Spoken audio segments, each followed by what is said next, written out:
You ask Tiger to solve. This deals with linear equations with one unknown. The final result is x equals 8. Let's solve it step by step. Group all x terms on the left side of the equation. Subtract 7x from both sides.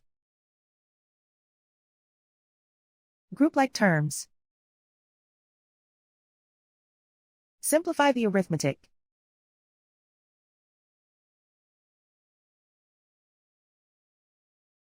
Group all constants on the right side of the equation.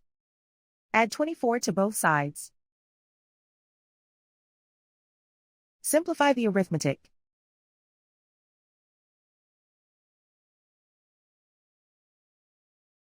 Isolate the x. Divide both sides by 3.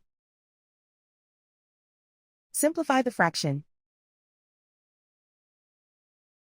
Find the greatest common factor of the numerator and denominator. Factor out and cancel the greatest common factor. And so the final result is x equals 8.